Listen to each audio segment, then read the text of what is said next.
Labas.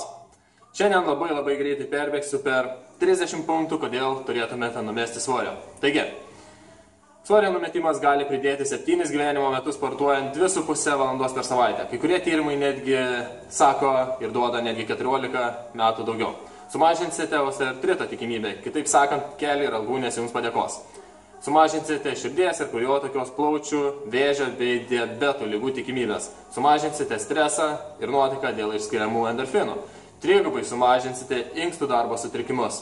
40% sumažinsite astmos tikimybę. Gali sulėtinti regos suprastėjimą su lignatais. Pagerinsite savo discipliną, padidinsite kaulų tankį, pagerinsite savo vaisingumą. Imsite gerbti savo kūną, pagerinsite miego kokybę. Taip pat pagerinsite atmintį ir smegenų darbą. Sumažinsite chroniškus skausmus. Galite lengviau gauti svajonių darbą. Anot tyrimų, darbdaviai mieliau renkasi lieknus, o neturinčius viršsvorio žmonės. Galite sumažinti alergijų padarinius. Pagerinsite skonio receptorių darbą, taigi vėl pradėsite jausti tikrą maisto skonį. Atsisveikinsite su peršalimais, sustiprindami imuninę sistemą, sumažinsite kūno temperatūrą ir dėl to prakaituosite mažiau. Išliksite energingi kur kas ir ilgesnį laiką.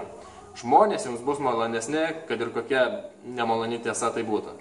Sutaupysite. Viršsvoris visgi kainuoja kur kas daugiau nei narystė sporto klube. Galbūt atsikratysite ilgai vartotų vaistų, nustosite knarkti, jūsų šeima valgys sveikiau. Įkvėpsite numesti svorio ir savo artimuosius. Padidinsite pasitikėjimą savimi, pagerinsite kūrybingumą, džiaugsitės gražia oda ir galų gale. Visuomenė juk gerbia žmonės numetusius svorį, tai įkvepia ir motyvuoja, ar ne? Viskas, 30 punktų, kodėl turėtumėte numesti svorio, turėkite juos omenyje, sėkmės metant svorį. Visą.